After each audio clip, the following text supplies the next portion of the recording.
everyone! Last week I asked you guys to send me your raw photos so I could edit them, so welcome to part 3 of I Edit Your Photos. If you want to watch the other 2 parts, I'll leave them linked down below. This time I want to try a slightly different format where I edit the photos live with you guys instead of pre-recording it, then speeding it up and explaining what I did. So please watch this video, watch the other 2 videos if you haven't yet, and let me know in the comments which version you prefer of the video style, because I would really love to film another part to this because you guys submitted the most amazing photos and it was really hard to choose which photos to edit for this video. But we have a lot to get through and I want to try and edit as many photos as possible, so we're gonna get started. So the first photo we have up in Lightroom today is by Ramirez Photography, and I'm so sorry if I pronounce anyone's names wrong. Just trying my best, and I'll also have everyone's Instagram handles up on the screen, so if you like their photography, please go and check out their accounts and all their other work. So the first thing I want to do with this image is kind of straighten it up a little bit. It looks slightly crooked, and I'm going to crop it in a little bit as well. So the first thing I want to do to this image is start by giving it a slight S-curve to kind of matte the blacks and add a little bit more contrast into the image.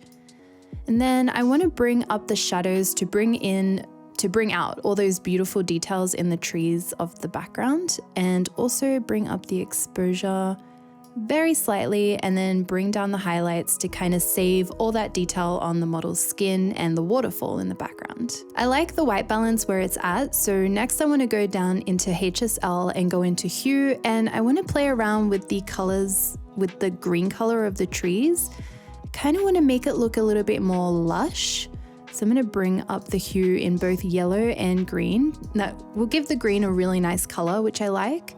And then I'm also going to bump up the saturation of the yellows to bring out her outfit as well as the trees and the green too. Next, I want to go into split toning, and I want to add a warm color to the highlights. So I think like a yellowish green color, and then I'm going to bring down the saturation to blend that out. And then I'm also going to do the same with the shadows, but I'm thinking more of a green or a blue might look nice for the shadows. I think green looks nice. Next thing I want to do is go back to our tone curve, and this time I'm going to head into our blue channel and add the same S-curve shape to the blues. So I'm going to add even more green to the shadows of the image, and then pull up in the midtones to add more blue just so her skin tone doesn't go a little bit crazy. So there, and then I'm also going to do the same thing in the green channel by bringing down the green shadows, which will add more reds and warmth into the shadows. And then again, bringing up the midtones of the green just to save her skin tone a little bit more. And then I also want to bring down the saturation ever so slightly and bring up the vibrance as well. The last thing that I want to do is a little bit more out there, and we're going to see if this works. So I'm going to hit the adjustment brush and I'm going to bring the exposure way down so I can see where I'm painting. And I'm going to paint across the entire water that she's sitting in.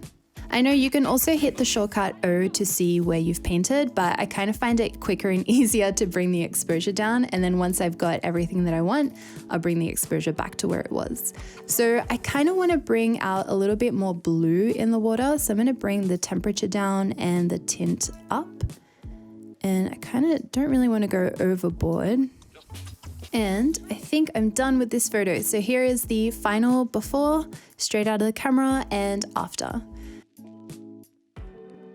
The next portrait we have is by Augustin Soria. Hopefully I pronounced that right. And I'm going to start again by balancing out the image. I really love this portrait and the autumn vibes, so I want to really accentuate that when I'm editing. So I think that's pretty balanced there. I'm going to start by bringing up the white balance. I like where that's going. I'm going to bring up the contrast a little bit more and bring down the blacks too, just for that added kind of punchiness to the photo. Then I'm going to head down into hue, where I really want to play around with the colors of the trees. So I'm bringing down the yellow hue to make the trees a little bit more orange, and then I'm going to do the same with the greens to make them appear more yellow. And that'll really help with the autumn vibes of the photo. So for this image, I want to add a very contrasty S-curve, because I don't think like a film vibe would really suit this. And then I'm also going to bring the white point down a little bit, just so it's not that bright. Something that I really like to do, especially when someone is wearing white in a photo, is to head into saturation and bring the blue saturation down. And that'll help whiten up any white clothes that people are wearing. I find that when you shoot in the shade, it kind of reflects a blue color. So I like to just try and get rid of that if I can, especially if there's not really any other blues in this image. So now I'm gonna go into highlights, and here I think again, I'm gonna do a orange for the highlights and then a greeny yellow for the shadows. And I'm also going to sharpen the image because I love sharpening. Just really feel like it brings out all the details. Now we're gonna head into calibration, and I wanna bring the hue of blue down, as that will make the image, it gives it that kind of, what's it called? Orange and teal look. I don't know what it's called, but it's got that kind of vibe. If you really bring it down, it makes the colors really funky, but they look really cool. I'm only going to bring it down a little bit just to help add to that autumn warm vibe of the photos. And then I'm also going to bring the saturation up a little bit as well. And then the last thing I want to do to this photo is add a graduated filter to the top corners and basically just bring down the exposure a little bit more. Maybe I'll bring up the shadows because I don't really want it to be too contrasty. I mostly just want to get rid of that bright sun that you can see in the back. And then I'll do one more to this left-hand side corner. Cool. So now I'm going to open up this photo in Photoshop and give it a quick retouch on my Wacom tablet. It's the Intuos Bluetooth tablet in medium. I've got a video about it, so I'll leave it linked down below if you guys want to watch. I'm going to use my free skin retouching Photoshop action, which I'll leave linked down below if you guys want to use it. The link also includes a video tutorial on how to use it. So here is a final before and after of this photo. Here is the before straight out of the camera, and this is the after. This next photo we have is taken by Callum from Melbourne on Instagram, and I saw this and I was so amazed. This is such a beautiful photo that I just had to edit it, especially because it's not really in my typical portrait style, so I thought it would be fun to try and tackle this photo. For this photo, I do want to keep it quite natural looking because I love the way it looks just here. So I'm going to start by bringing down the highlights because I want to brighten the overall image to bring out the caves that you can see in the top half. That's just kind of brightened everything up, but it's kept that original kind of glow where the portrait is. I then want to add a soft S-curve. Don't want to matte the blacks too much, just a little bit, and I might bring the highlights down just that little bit more. And then I also really love the blue color from this photo, so I want to try and accentuate that as much as possible with the blue channel in our tone curve. So I'm going to start by bringing up the blacks of the blues, and then I'm going to bring it back down just so it's not, taking over the entire image.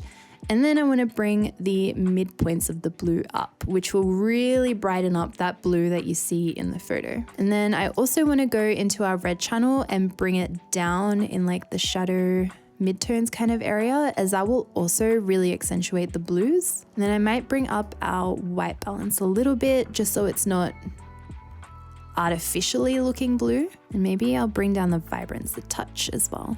And I kind of feel like we lost that S-curve, so I'm going to bring up the blacks again, kind of matte that up a little bit more. I really quite like that. I might actually crop the image in a little bit, as I feel like the black area on the bottom is a little bit distracting because it's so solidly black. Again, please go check out Callum from Melbourne. I'll have everyone's Instagrams up on the screen while I'm editing their photos. Maybe I'll bring up the contrast a little bit actually. Yes. Okay, I like that a lot more. Okay, so here is a final before and after. Before, after. This next photo is by Caroline, who I actually met and shot with when I was in Scotland. I took her portraits.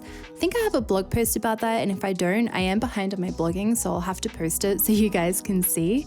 And I just love the way that this self-portrait looked, so I really wanted to edit it. So I think for this, I want to go with a pretty matte S-curve. Then I'm also going to bring the highlights down a little bit and bring up the exposure and the contrast. I feel like there's a light source that I can see reflected in Caroline's eyes, but it is hitting kind of like her forehead and arm area a little bit stronger than the bottom half of her face. So I'm gonna try and bring down the exposure just to see if we can even out the lighting slightly. Cool, I really like how that's looking. I might bring up the tone curve just a little bit more now that we've fixed up the brighter light. The next thing I want to do is in split toning, I want to add some kind of funky colors. I want to go for a yellow with the highlights to really add to that retro feel I feel like this photo already has. And then in the shadows, I want to add maybe like a golden tone or a green tone to match the background. I think I like the golden tone better. That's quite nice. And I'm going to go quite harsh with this split toning here. And then the last thing I'm going to do is really bring out the color of the background, as I feel like it's now kind of washed out with the rest of the image.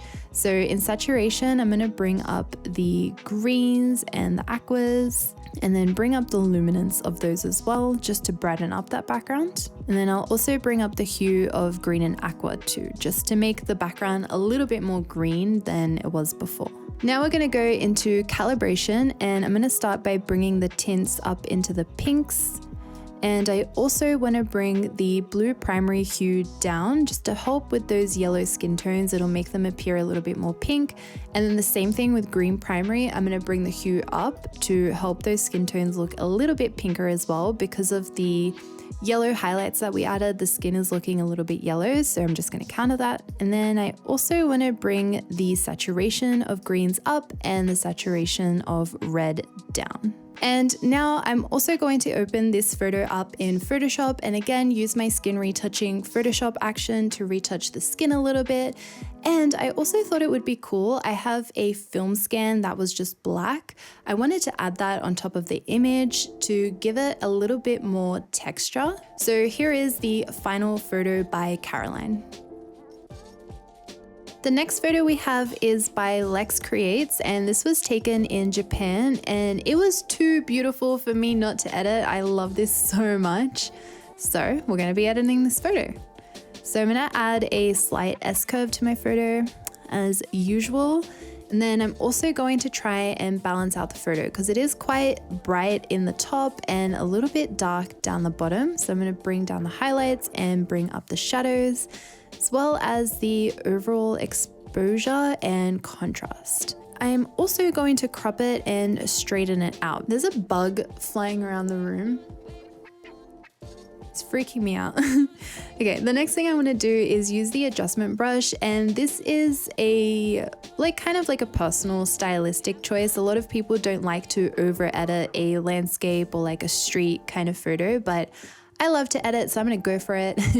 I'm gonna brush over the cherry blossoms just here, and I wanna bring up the tint to really bring out the pink color in those trees because it's so pretty.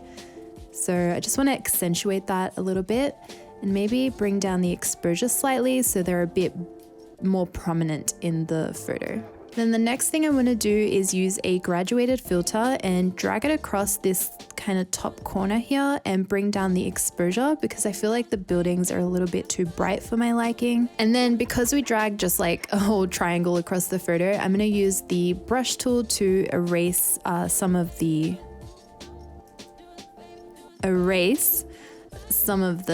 image that it was affected by here. And then the last thing I want to do is use the adjustment brush again. And I want to have a nice big soft brush and kind of brush over the kind of focal point of the image here, which is this lady on the bicycle, and bring up the exposure and the contrast. Then I'm going to zoom in. I might actually bring up the sharpness as well. So that's all just kind of balanced out all the lighting in this photo and hopefully brought more attention to that lady on the bicycle in the bottom. And then the final thing that I want to do is play around with the colors since we were mostly just doing tone work. I feel like the greens in this image are a bit distracting, so I might bring down the yellow saturation and the greens as well, and then bring up the luminance just to brighten those up. And then I wonder if I could bring down the magenta. Oh yeah, bring out the cherry blossoms a little bit more and the saturation too. Yes, I like that. Now that we've done that, I've kind of noticed this pink Oh, they're like pink lanterns or flags in the background. I'm gonna use another adjustment brush and have a nice small brush over those there in the background. And I'm gonna bring down the saturation. And now I feel like the image looks a little bit cold, so I'm gonna bring the temperature up, the exposure down, contrast up, and maybe I'll bring back the saturation of those bushes a little bit because it was looking very monochromatic. And then with the highlights, I wanna add a nice warm tone again to help accentuate those trees as much as possible. And I'm going to leave the shadows as is because I like the way that this looks. Okay, and then here is my final before and after. Last but not least, we have a portrait taken by Sal Grimm Pictures. Again, I'm so sorry if I don't pronounce your names correctly. I'm gonna start by brightening up the photo and maybe straightening it out a little bit just so the lines on that car are straight. Then I'm also going to bring the crop in a little bit so we can hide that palm tree that's in that top corner. For this image, I really want to go with kind of brown colors, kind of muted almost. But maybe we'll go saturated. I'm not sure yet. We're gonna see where this takes us. I really wanna bring up the exposure quite a bit to brighten up your subject. And I'm also going to bring up the warmth. Since your subject is in the shade, it looks a lot bluer there. Bring up the tint as well and have a nice base to work with. I'm also going to bring the luminance down of the blues to see if we can bring the sky back. No, we cannot. Instead, I'm going to bring the saturation of the blues down just to hide the fact that this was taken in the shade compared to the sunny background. And then I'm going to add an S-curve, a really nice matte black S-curve. Sue me, I really like doing this. I think it looks so nice for photos and I think it'll suit the kind of style that I'm after for this as well. I'm not sure, I think I'm seeing a little bit of, chromatic aberration around there. So I'm going to fix that up by going to manual and bringing out the defringe amount. I'm also going to sharpen the photo and get rid of a little bit of noise that you can kind of see on his arm. So we've got a good base to work with this image. I'm going to go to the blue channel of our curves and again add another S curve to our blues. And this will sort of start helping give that vintage vibe to the photo. And then in the greens, I'm gonna pull them out a little bit to add some more warmth and bring back some greens into the highlights. And then in the reds, I'm not going to use the reds. I don't like the red channel. Okay, so next I want to bring the vibrance up of the image to help bring out those trees in the background. And then I'm going to pull down the saturation to get rid of that kind of orange tinge in the photo. Next up, we are going to go to the highlights of split toning and bring those up into the yellows. And I want them to be quite prominent, so I'm going to keep the saturation quite high. And then I'm also going to go for yellows in the shadows, just again to counter the blue shade that this was shot in. And I think I'm going to bring down the overall white balance because I think I overdid it a little bit. Next thing I'm going to do is add pink to the tint in calibration. Also going to bring the red saturation down, and I'm also going to bring the blue hue down as well, and I'm going to bring the saturation of that up as well. The next thing that's bothering me a little bit is this sticker on the car, so I'm going to see if we can get rid of it with the spot removal brush. Try to brush over it as well as I can. Ah, perfect. Oh, so much better without the sticker already. That made a really big difference. So then I want to use a graduated filter and see if we can bring the exposure down a little bit. I'm going to try to add a luminance range mask to our graduated filter just to see if it can affect only the background rather than our subject. Yeah, so as you can see, it's mostly affecting the background rather than our foreground, but I do still need to use the brush to erase what it's done on our subject's face. So I'm going to erase that here. And I'm also going to bring the temperature down because the background looks a little bit too warm since it's in the sun, and that'll just help balance it out. And I also want to bring the saturation down ever so slightly. I don't know if I'm nitpicking, but this palm tree is kind of bothering me a little bit. So again, I'm going to use the spot removal tool and see if we can get rid of it. Just because it's on the very edge or corner of the frame, I feel like it just stands out, but in a bad way. Oh, there we go. So it looks a lot cleaner without that palm tree there. I really like that. So I'm really happy with what that's looking like. I might also just bring the black slider down to add a little bit of extra contrast to the photo. I think just there looks nice. And then I'll bring the shadows up to bring out the details of our subject. And I'm also going to use an adjustment brush, a nice big soft brush over the car here, and bring down the exposure slightly just to make sure that all the attention is on our subject rather than anywhere else. Okay, so here is a final before and after of this image. Here is the before and here is the after. I just want to say a big thank you to everyone who took the time to submit your raw images. I really appreciate it. I honestly had so much fun going through all the photos and downloading them and getting to see all your work. I think it's so great. But as I mentioned, please watch the other 2 parts if you haven't yet already, and let me know which format you prefer. I'm also so sad that this is my last video of 2019. I just want to say thank you so much to everyone who has subscribed and watches my videos and comments, and for all the support. I really appreciate it. I hope you guys have a wonderful holiday and a happy new year, and I can't wait to be back in 2020. That's crazy to make a lot more videos for you guys next year. I'm like really pumped and I can't wait to get started on everything. As always, thank you so much for watching. I really appreciate it. I make new videos every single week, so I will see you guys all next time. Bye.